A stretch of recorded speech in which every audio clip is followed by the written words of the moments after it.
Hello everyone and welcome back to another video. This is Eisenherz and today I invited a special guest to the channel to explain to all of us, myself included, why he's playing a deck without any interaction, how he's so successful with it, and what all of that has to do with this new semi-blue deck archetype.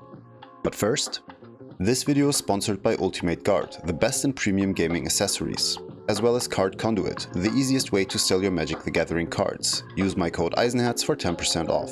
And of course, Dude Loot, your go-to place for Japanese foils and rare cEDH bling. So today's guest is a cEDH OG, and most of you probably know him as part of the Playing with Power crew, and of course a cEDH tournament organizer. So without further ado, I'll pass it over to the one and only Higher. Hello, Higher here. I'm a part of a team called Playing with Power, and we create cEDH gameplay content. I also run a tournament series called The Fishbowl. Today, I'm going to be going over my personal Kinnan list, a deck that I have been piloting for years, a deck that is the one I take to tournaments and play in leagues. This deck is called Big Flips. It's a mid-range variant that aims to get big, stompy creatures into play through any means possible. When other players see my list, I get this question constantly. Why would you ever cut interaction in cEDH? And the simple answer is, Big Flips isn't trying to play the same game that everyone else is trying to play. It's designed to win without putting the spells on the stack that people want to counter. So, examples, most people do not want to counter Devoted Druid. That is not a card we see people throwing Force of Wills at. But in my deck, I have a ton of ways to win with it, so it becomes really valuable. People can target it with a Orcish Bowmaster, sure, but it's a 0/2. A little bit harder to kill. I really want to put things into play for free or cast spells that people don't want to counter. I want that to be the resonating note of this entire thing.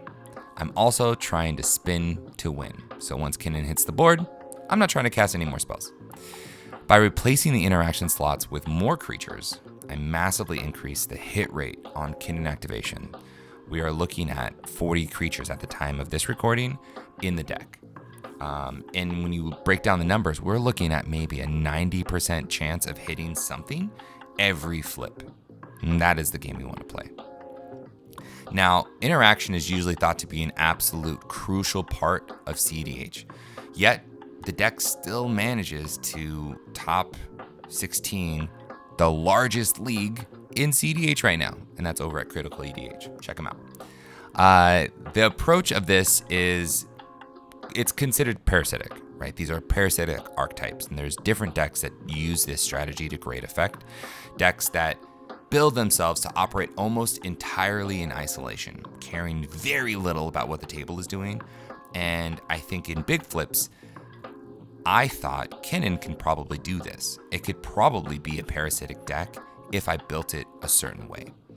So once you realize that you're generating these absurd amounts of mana and you can flip rather easily, interaction becomes really, I don't want to say irrelevant, but it becomes less useful as normally it would be. A Force of Will is fantastic as a card on a standalone card, but it's not very good when I'm just putting creatures into play.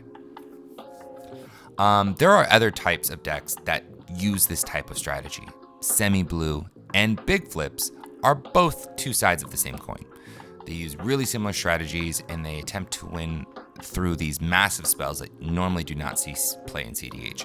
Examples of these spells are cards like Palancron or Greatwell or Deadeye Navigator. These cards are so expensive and very hard to play, but they have really good effects, and if you can use them, they'll probably work for you.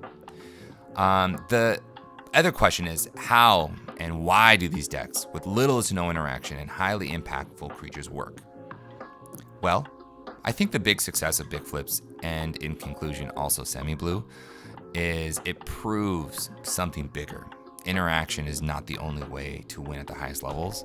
As the format evolves, I think that we're going to see more brewers lean into these strategies to really just ignore conventional wisdom, I guess, and ask, what if I just don't care what you're doing? When you stop fighting on the stack and start fighting on an entirely different axis, mana production, board presence, activation change, you force the table into a game they're not necessarily prepared to play. Similar to how Stacks decks change the rules of a game, and their deck is meant to use this new set of rules. If you put a rule of law into play and a deck wants to cast a lot of spells, that deck is going to be way less functional because it only has one chance to try and get rid of the rule of law, versus the rule of law deck probably doesn't care about casting spells and is now just being able to play the game that they are designing their deck to play. Now, as the format continues to evolve, I believe that we will see these types of decks, these parasitic decks, evolve as well. I think that interaction is more than likely going to come back into the deck because we're looking at this tournament meta where draws are so important. And in these parasitic decks, their downside is they have no draw potential. They have no way of saying, hey, I have this counterspell to stop your ad nauseum. I'd like to put a draw on the stack. That's something that these decks have a really hard time doing. And you'll notice in the win rates of these decks, they're all like 2-2-0, 2-2-0, 3-2-0, 2-3-0. Like, right, these are, I don't know if they're always winning 2 games or always losing 2 games, but it's going to say that their ability to force a draw is so low and draws are just too valuable. So with that in mind, I think putting interaction back into the deck, not necessarily to protect your win, but more to make sure you have insurance on the deck to be able to force a draw when the time arrives. And I think that might be the only argument I could say because, again, the interaction doesn't help the deck necessarily function very well, but it does give you that opportunity. And that is, I think, something that all players who are looking to get into this archetype should keep in mind, because you want to evolve with your decks. You want to build around what your current meta is. At the time of this recording, I think the current meta is in a great space for these type of strategies, but I would be cautious because you never know when the next wave of interaction hits and all of a sudden everyone's on dam and all of a sudden all your creatures are dead. So you keep it in mind. Keep it in mind. Anyways, thank you all for having me. I'm so excited. I'm going to give it back to my guy. Peace out, guys. Thank you so much, Hire, for taking the time to explain your approach and share your expertise with us.